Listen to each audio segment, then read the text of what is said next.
తల్లి. ఎక్కడి నుంచి వచ్చారు? సతీష్గఢ్ నుంచి. ఆ. చాలా నెమ్మదిగా మాట్లాడుతున్నారు.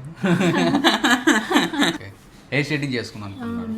అంటే హెయిర్లో వేవ్స్ అని చిన్న చిన్న వేవ్స్ ఉన్నాయి కదా, చాలామంది ఏంటంటే మీరు మైండ్గా ఫిక్స్ అయ్యి వచ్చారు హెయిర్ స్ట్రైట్నింగ్ అనేసి. నా ఉద్దేశం ఏంటంటే మీకు హెయిర్ స్ట్రైట్నింగ్ కన్నా పర్మనెంట్ బ్లో డ్రై చేసుకోండి. ఎందుకు అంటున్నాను అంటే ఒక్కసారి మనం స్ట్రైట్నింగ్ కానీ ఇవన్నీ బొటాక్స్ ఇవన్నీ చేసుకుంటే అవి స్ట్రైట్గా వస్తాయి కదా, తర్వాత మీరు మళ్ళీ వేరే వాటికి కన్వర్ట్ అవ్వలేరు.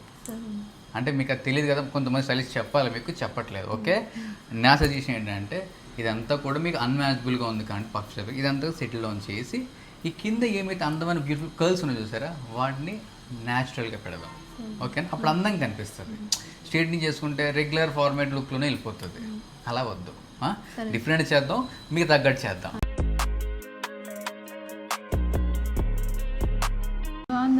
నచ్చిందా మీకు? అంటే ఆ అన్మేనేజబుల్ హెయిర్ నుంచి ఇప్పుడు ఈ సిల్కీగా and easy maintain permanent blow dry. అది అంటే మీరు బొటాక్స్ చేసుకుంటే మొత్తం స్ట్రైట్ అయి ఉండిపోద్ది, బట్ ఈ న్యాచురల్ లుక్ ఉండదు అనమాట. అందుకు మనం న్యాచురల్గా మనం పర్మనెంట్ బ్లో డ్రై చేస్తాం. నచ్చిందా మీకు? ఎక్కడి నుంచి వచ్చారు అన్నారు? ఛత్తీస్గఢ్ నుంచి వచ్చారు. అక్కడ దూరం వచ్చింది, మీకు హ్యాపీ అయినా? థ్యాంక్ యూ అమ్మ.